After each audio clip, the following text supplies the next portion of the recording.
Well, before the LCF Group, which we started in around 1975-76, I was actually teaching mini computers with Professor Ray Dessy at Virginia Tech. We developed some interfacing workshops around the mini computer, and we did that for a few years, and then we went on to the LCF Group or the other group. But we taught workshops through Virginia Tech. We did independent workshops. We did workshops for the National Science Foundation and a few other people, and a lot of independent workshops. This is just a few of the brochures from those days in the 70s and 80s, and a few workshops in the early 90s as well. We did workshops with Paul Field, Ray Dessy, Peter Roney, Chris Titus, John Titus, and probably other people that I don't recall right at the moment. We did workshops here in the U.S., all across the U.S. We also did workshops in Russia, Ukraine, Switzerland, Bangladesh, South America. And really, it was a wonderful time in my life, looking back on it, to have travel. We did hundreds of workshops, and many of them were overseas. Just a fascinating time. Well, we talked about the Mark 8 computer that John designed and published in Radio Electronics in 1974. Well, a competing publication called Popular Electronics wanted to have a competing article, so they contacted Ed Roberts, who designed this Altair 8800 and published an article in January of 1975 in Popular Electronics. Now, the Altair 8800 is a computer based on the 8080 microprocessor chip, and it had limited memory, 256 bytes. You could add more memory, but the basic kit didn't have too many memory locations, and it looked like a mini computer with the switch register and lights and so forth, but it was sold, very interesting thing, it was sold for like $495, and that was a miracle in the technical sense, because the microprocessor chip itself, Intel was selling the 8080 for about $350. So how did he do that? Well, he went to Intel and he bought the chips that didn't meet specifications. They worked, but they didn't go over the temperature range, so they were limited in temperature, and he bought them for about 25 bucks a piece and was able to make this computer and sell it for $395 or $495, depending if it was kit or not. We have a number of these in the museum, including serial number 21, which is one of the earlier computers. There's several others around in collections that have lower serial numbers, but that's a very low serial number. So this was a very historic computer where it was a total kit, where the Mark 8, you had to go out and buy your own parts. But this computer was furnished with all the parts to build a working computer.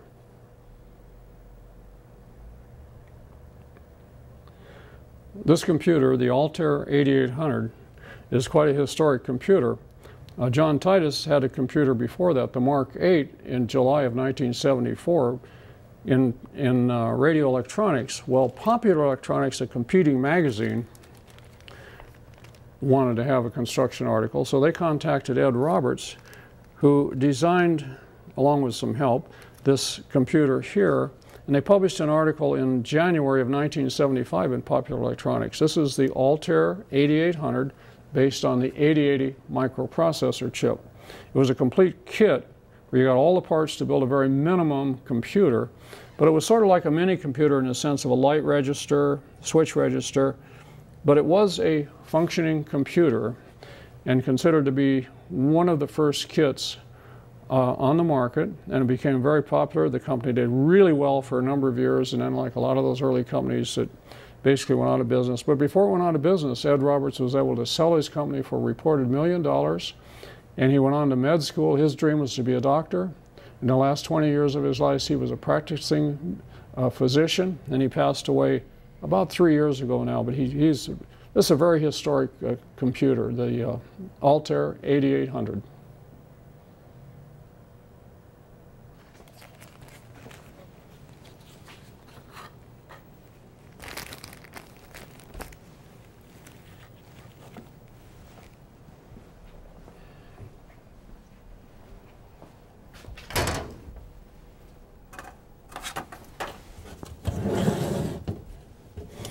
Since these are going pretty well, we're doing real good. going to ask you, are you comfortable with this approach we're taking with it? Good.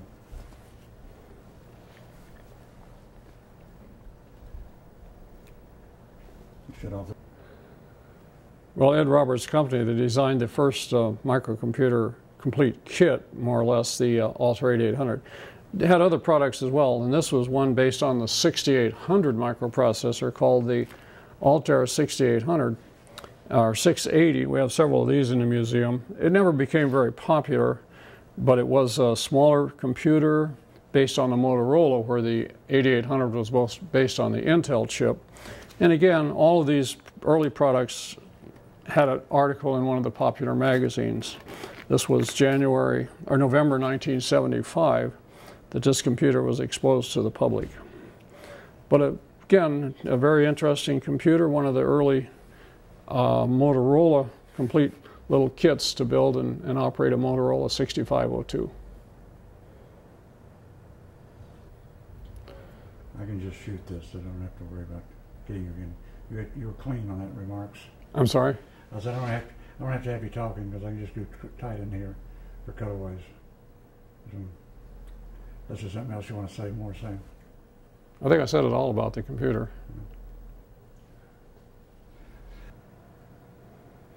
I mentioned John Titus's Mark 8, and this is a Mark 8 here. We talked about just the raw boards, not in a case. I mentioned it was in the Smithsonian. This computer you see in front of you here is an exact copy of the Mark 8 that's in the Smithsonian. It's an exact copy with switches, lights, the whole thing, exact copy. And this was made by Ray Justice about 10 years ago. And Ray was a student of mine over at Virginia Tech in around 1971. And he works for the water department at Christiansburg as a computer systems engineer. He spent probably a couple of years building this. It's a beautiful copy. But he came over one day and he says, David, he said, I've got the copy of the Mark 8 that's in the Smithsonian, exact copy, working copy. And he said, I'd like to have it for the museum. So we were absolutely delighted to get this donation of a nice Mark 8 computer with a keyboard, functioning manual. He wrote a beautiful manual for this computer. So this is an exact copy of the one that's in the Smithsonian. And we're certainly delighted to have this Mark 8 here in the museum.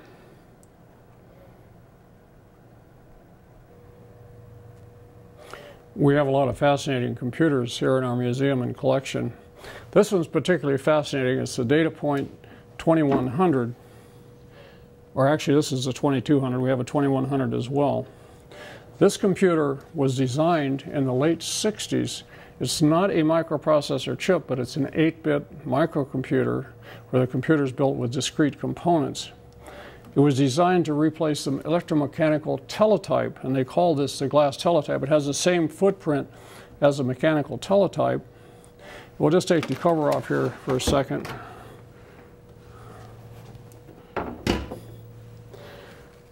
What's so interesting about this computer is we've been corresponding with Jack Frasinato, who was one of the founders and designers of this computer and one of the founders of the company, still living, still having a lot of conversation with him.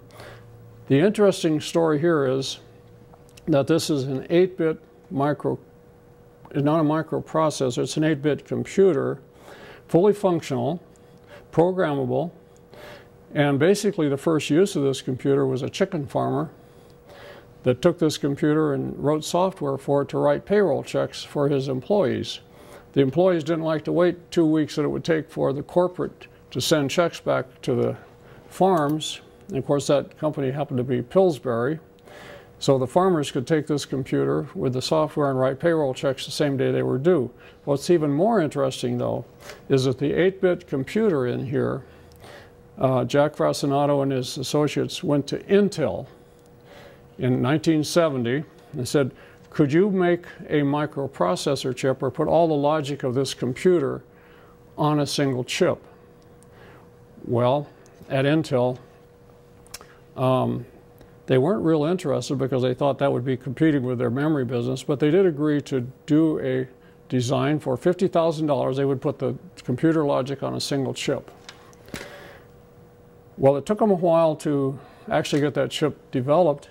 In the meantime, Datapoint was selling a lot of computers. They decided to just continue selling them as they were without the microprocessor chip. Datapoint people had also gone to Texas Instruments at the same time and said, "Will you build us a chip based on this logic?" Well, when they decided not to use the chip, there was some discussion within Datapoint what to do with that $50,000 they owed Intel. Well, what happened was the ruling group, and Jack Frostinato said he did not want to do this, but they gave the rights to that design to Intel for not paying the $50,000. That chip was the first 8-bit microprocessor. That was the 8008 microprocessor chip that Intel developed and sold in 1972. So this computer was designed 3 years before that, used the same logic. So the first 8-bit microcomputer by Intel came from here and caused a lot of controversy of various kinds. In fact, there was a litigation between TI and Intel who had the first microprocessor chip. But this was a very advanced computer for 1970. Had 16K of RAM, mass storage, a lot of software. It even had networking capability. And one of the software engineers is still living. I've been communicating with him, and he's given me a lot of information about this. So a very advanced computer. And they feel, they meaning Jack Frostinato and the people associated with Datapoint. By the way, it was a very large company, up to 9,000 employees at one time, located in San Antonio, Texas. And they sold billions of dollars worth of these things and other products over a period of years. But they consider this to be the first home or personal computer. They're not given much credit for that, but it is, you know, it's self-contained. Keyboard, display, the whole self-contained computer way before the Mark 8, the Apple I.